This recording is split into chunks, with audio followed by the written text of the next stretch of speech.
Olá pessoal, Deus abençoe vocês, suas famílias e seus lares, em nome de Senhor Jesus. Pessoal, estamos aqui para mais um momento de reflexão, com mais um tema também, o qual nós vamos ver o que nós podemos aprender dentro da Palavra de Deus. Meu nome é Sandro, pode me chamar de Sandro, que fica mais fácil, porque o meu nome é muito comprido, né? E eu conto muito com o teu apoio para estar se inscrevendo no nosso canal, ative a notificação, você é sinalizado com sair conteúdo novo e nos ajude a compartilhar esse momento de reflexão, esse momento de aprendizado que temos todos os dias aqui e também para que outras pessoas venham ser alcançadas por essa reflexão, tá bom? Conto muito com o apoio de vocês e já agradeço desde já todos que estão aí nos ajudando a compartilhar o conteúdo. Compartilhem. Deixe o seu comentário após ver o vídeo, se você concorda ou não concorda. E se tiver sugestão de temas, coloque aí também, para que a gente venha trazer para aprendermos juntos aqui no canal, tá bom? Pessoal, hoje nós vamos trazer esse tema aqui, ó. Hoje o bicho pega. Hoje em dia os cultos são feitos para manter o pessoal na igreja. Na realidade, a igreja aqui é templo, nesse caso aqui. E não para levar as pessoas a Jesus. Entretenimento e shows e evangelismo e salvação. Vamos ver o que a palavra de Deus pode dizer sobre isso? Porque hoje muitos cultos hoje estão cheios, mas vazios de propósito. Mantém quem está dentro, mas poucos estão sendo alcançados. Aí a pergunta é: estamos atraindo pessoas para a igreja ou para Jesus? Estamos focados em amarrotar de pessoas no templo ou para que essas pessoas venham conhecer verdadeiramente Jesus, né? Então vamos lá. Primeiro ponto: o propósito original do evangelho é salvar os perdidos. Vamos lá para Lucas. Lucas, capítulo 19, versículo 10, que diz assim: porque o Filho do Homem veio buscar e salvar o que se havia perdido. Então, o foco do ministério de Jesus nunca foi entreter quem já cria, mas alcançar quem estava perdido. Então, Jesus. Vamos falar de Jesus. 2 pontos. Jesus comia com pescadores, conversava com marginalizados e ia atrás de quem estava longe. E a palavra grega para buscar, no original é detesai, significa procurar ativamente, ir atrás. Ou seja, Jesus não esperava os perdidos chegarem, ele ia até eles. E aqui vai entrar aqui em algo, porque a palavra de Deus diz assim. A palavra de Deus diz assim: ide e pregai, ide, vá, ide, pregai o evangelho a toda criatura. Ide, não é ficai. A Bíblia não diz ficai no templo esperando para que as pessoas venham buscar o evangelho. É ide, vá. E hoje muitas igrejas fazem o contrário. Templos, vou colocar templo, vou falar templo aqui. Programação para quem já está. Linguagem interna. Cultos pensados para agradar membros, mas o evangelho nasceu missionário. Então hoje, dependendo da palavra que você prega dentro de um templo, você só prega uma vez e não prega mais. Ainda mais se você trazer a palavra. A palavra.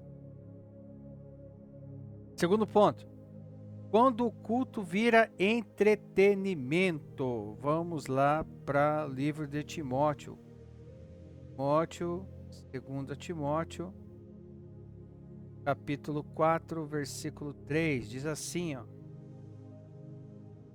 porque virá tempo em que não suportarão a sã doutrina, mas, tendo comichão nos ouvidos, amontoarão para si doutores conforme suas concupiscências.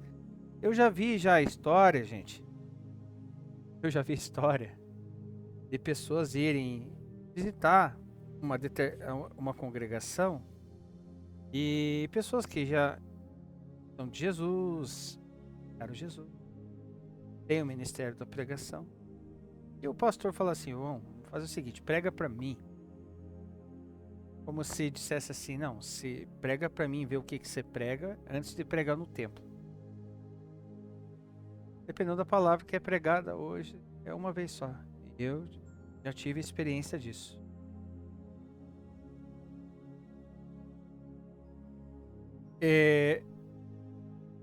Paulo profetizou um templo em que as pessoas buscariam mensagens agradáveis, não verdadeiras. E a palavra grega aqui é kinetomenoi, que significa coçando os ouvidos. Ou seja, querem ouvir o que agrada, não o que transforma. Quando o culto vira espetáculo, 2 pontos. A cruz vira um detalhe, o pecado não é confrontado, a salvação não é anunciada, o foco vira manter público. Vamos refletir. Vamos lá. Para ficar bem entendido. Quando o culto vira espetáculo, a cruz vira detalhe, o pecado não é confrontado, a salvação não é anunciada, o foco vira manter público. Aí o que acontece? A igreja vira palco, o templo vira palco e o evangelho vira um produto. Terceiro ponto, a igreja não foi chamada para reter, mas para enviar. Vamos lá para o livro de Mateus, capítulo 28, versículo 19. Quase que eu falo 29. Portanto, ide e fazei discípulos de todas as nações, batizando-os em nome do Pai, do Filho e do Espírito Santo. Ok? Então, a palavra ide no original, a palavra ide no grego, no original é poreutentes, que significa indo enquanto caminha. Então, não é ficar parado dentro do templo esperando as pessoas virem para ouvir você pregar o evangelho. É você ir pregar o evangelho, é você ir falar de Jesus para essas pessoas, independente, né? Porque fica muito fácil, muito cômodo, só dentro do templo. Jesus não ficava só dentro do templo, Jesus ia aonde as pessoas precisavam dele. Ou seja, o evangelho não é apenas reunião, é missão. A igreja primitiva não cresceu por eventos, cresceu por evangelismo. Livro de Atos. Livro de Atos, capítulo 8, versículo 4. Mas os que andavam dispersos iam por toda parte anunciando o quê? A palavra. Eles não estavam tentando reter pessoas. Eles estavam espalhando o evangelho. E hoje é engraçado que dependendo do tempo que você vai, se você estiver principalmente precisando, passando por uma luta, olha bem, não estou generalizando, tá? Por isso que eu vou repetir de novo desde o início. Dependendo do lugar que você frequenta, dependendo do lugar que você utiliza, que você está ali, ainda mais se você tiver alguma coisa, colocar uma responsabilidade nas suas costas. Se você, por exemplo, sua frequência diminuir naquele lugar, porque você precisou de resolver um problema muito sério, às vezes tem um problema de saúde, essas coisas, aí você começa a comprometer. Aí você começa a deixar a desejar para as pessoas. Porque daí você não está cumprindo a sua função lá dentro. É como se a função daquilo que foi colocado na sua mão é maior do que o primeiro ministério colocado na sua mão, ou seja, a sua família. E tem pessoas que saem de casa, vão servir o templo, Algumas acham que estão servindo a Deus, mas se tivesse servido a Deus, ia entender que o primeiro ministério delas é aqueles que ficaram adoecidos em casa. Prega que precisa mudança nesse, que precisa mudança nesse, e aqueles que estão dentro da própria casa, muitas das vezes não muda por causa do testemunho dessa pessoa que prega tanto fora, mas não faz jus na prática dentro de casa. Por quê? Porque está focado fora. Fora. E aí? O primeiro ministério que Deus colocou nas nossas mãos é a nossa família. Quarto ponto. Quando a igreja esquece os perdidos. Uma igreja saudável, ela sempre pergunta assim. É uma pergunta de autorreflexão, né? Quem estamos alcançando? Quem está sendo salvo? Quem está conhecendo Jesus? Agora, se o foco vir apenas manter membro, manter evento, manter estrutura, então a missão já foi esquecida faz tempo. E o que tem disso?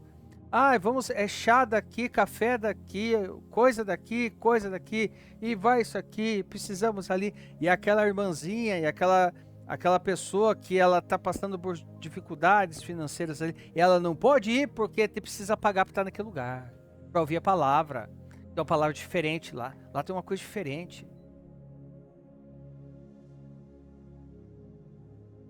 O que tem, eu não vou dizer que agora vou dizer por mim, não vou dizer que eu sou 100% contra, porque eu já vi muitas pessoas, quando faz alguns eventos, e dependendo do evento, pessoas precisam fazer a correria e tal, mas é tão lindo ver aqueles que se reunindo, para que ninguém fique de fora, para que ninguém fique para trás. E é outra história. Aí é outros 500. Jesus contou uma parábola exatamente sobre isso. Vamos lá para o livro de Lucas. É tema polêmico, gente. Tema polêmico aqui. Lucas capítulo 15, versículo 4, que diz assim, ó. Que homem dentre vós, tendo 100 ovelhas e perdendo uma delas, não deixa no deserto as 99 e vai após a perdida até que venha achá-la? Vamos completar aqui? E achando-a, põe sobre os seus ombros, jubiloso, feliz. E chegando em casa, convoca os amigos e vizinhos, dizendo, alegrai-vos comigo, porque já achei minha ovelha perdida. Vamos para o 7. Digo-vos que assim haverá alegria no céu por um pecador que se arrepende, mais do que por 99 justos que não necessitam de arrependimento. Aí vem a pergunta, onde que isso aí acontece? Acontece? Claro que acontece. Mas está se tornando escasso. Dependendo como for hoje em dia, uma visita. Mas eu tenho agenda daqui. Se a palavra de Deus está dizendo, desculpe da minha exaltação, mas é que é complicado, gente. Se a palavra de Deus diz que o valor de uma alma, então quer dizer que a minha agenda, o meu compromisso, ele é mais valioso do que essa alma. E é isso que a palavra, é isso que a palavra de Deus ela confronta. Isso é mais importante que essa vida. Às vezes a pessoa pode estar ali naquela ansiedade, esperando que receba uma visita, ela está impossibilitada de fazer alguma coisa, ela não está podendo, seja por problemas de saúde ou outros problemas, e está ali, mas eu tenho agenda, eu tenho que cumprir a agenda. Olha.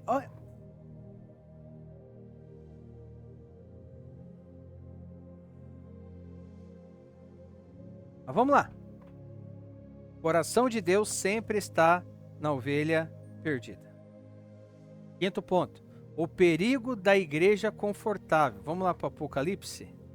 Vamos para o Apocalipse. Gente, tem coisa hoje em dia e vai ficar pior. Ah, mas você é pessimista. Não, a Bíblia diz: os tempos vão se tornar mais difíceis. Tempos difíceis. E a coisa está estreitando. Então, aquilo que era supostamente uma imaginação, será que um dia vai acontecer isso? Talvez o dia pode ser até amanhã. Livro de Apocalipse, capítulo 3, versículo 17.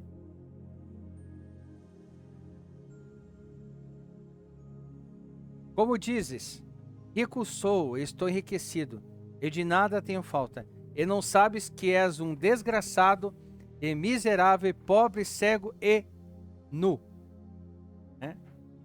A igreja de Laodiceia achava que estava bem. A igreja de Laodiceia achava. E achar para Deus não quer dizer nada. Achismo para Deus não existe. Não existe. Era uma igreja, naquela época, era uma igreja que ela estava confiante de si mesma, estava certa de si mesma, que não estava faltando nada. Era uma rica. Mas Jesus disse: não sabe que és miserável, pobre, cego e nu. E assim, pessoal, uma igreja pode ter estrutura, público, igreja templo, música, programação, tudo bem organizado, não é horário disso, a liturgia do culto, perfeito, horário tal, louvor, horário tal, isso, horário tal, palavra, papá, horário de início, horário de saída, tudo cronologicamente falando. E mesmo assim, estar espiritualmente vazia. Porque o evangelho não é medido por quantas pessoas ficam, mas por quantas são transformadas.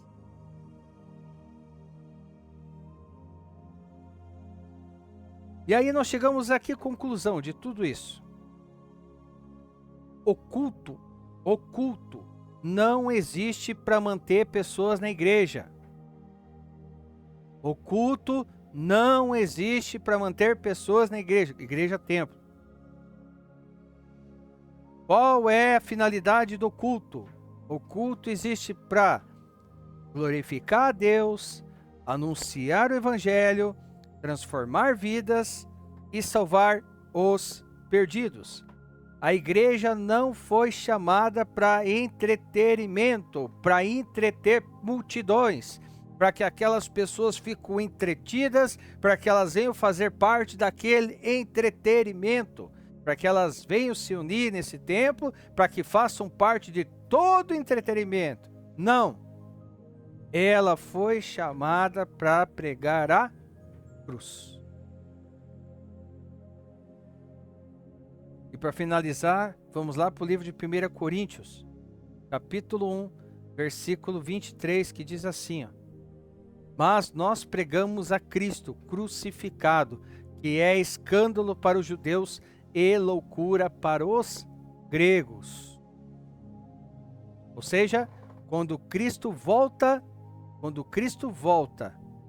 ao centro, quando Cristo é o centro, quando o culto é um culto cristocêntrico, um culto focado em Cristo, que a centralidade do culto é Cristo, que a centralidade de tudo é Cristo, o culto volta a ter poder. O evangelho volta a alcançar vidas e a igreja volta a cumprir a sua missão. Há pessoas que acham que pessoas vão se render à palavra, que vão se render a Cristo por causa da forma que ela fala, da forma que ela age, da especialidade dela, eloquência dela, agilidade dela de falar. Não, a pessoa não resiste à palavra pregada, o evangelho puro e verdadeiro pregado.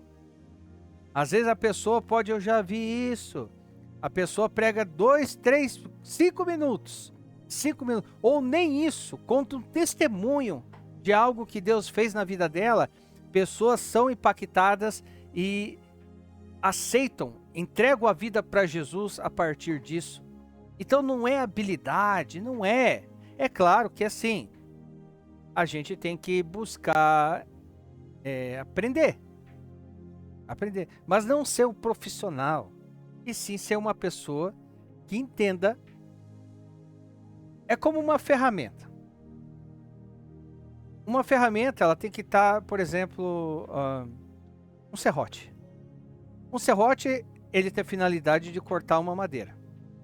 Então, para ele cortar aquela madeira, ele tem que estar afiado, ele tem que estar bom para o uso. Podemos dizer que nós somos essa ferramenta. Então, nós temos que estar preparados. Mas quem usa o serrote por si mesmo, ele não corta nada. O serrote por si mesmo, ele não faz nada. A não ser que alguém pegue, segure esse serrote e vá cortar a madeira. Então que viemos entender que nós somos essa ferramenta e quem usa do jeito dele, do jeito que ele quer, é o Senhor. Então, por isso que isso aqui faz a gente enfatizar e entender que o nosso eu tem que diminuir e que o Senhor tem que crescer. E não adianta. É Deus que tem que sobressair. De nada adianta as minhas habilidades. De nada adianta todo o estudo que eu tenho. De nada adianta a teologia que eu tenho, seja básica, média ou bacharelado. É Deus que usa. Do jeito dele. Do jeito que ele quer. Nós, como ferramentas, nós temos que estar se mantendo prontos para o uso. A qual momento? O momento que o Senhor quiser. Do jeito que ele quiser. Bem? Então é isso, pessoal. É isso. 22 minutos de vídeo. Esse aqui era tema que dava 1 hora. Mas vamos abreviar um pouco aqui, né? Para que fique um pouco mais curto o vídeo aqui. Pessoal, comentários, coloque a sua opinião, o que você acha, o que você concorda, o que você não concorda, o que você pensa, né? Sugestão de temas, pessoal, coloquem aí, coloquem a sua opinião sobre algum tema, alguma dúvida. Coloque aí, pessoal, que a gente traz para que a gente venha a aprender juntos, ok? Para que a gente venha a aprender juntos. E, pessoal, peço a vocês, se essa palavra falou com vocês, compartilhe. Mande para outras pessoas. Tem pessoas que estão sendo colocado um jugo mais pesado do que aquele que elas têm que carregar nas costas. Coisas que não têm respaldo bíblico. Coisas que são textos fora de contextos da Bíblia, com o objetivo de fazer a vontade do homem e não fazer a vontade de Deus, né? Então, nos ajude a compartilhar para que outra pessoa venha a ser alcançada, tá bom? Pessoal, então é isso. Por hoje é só. Deus abençoe, fiquem com Deus. E eu aguardo vocês no nosso próximo momento de reflexão, se assim o nosso grande e poderoso Deus desejar, em nome do Senhor Jesus. Deus abençoe.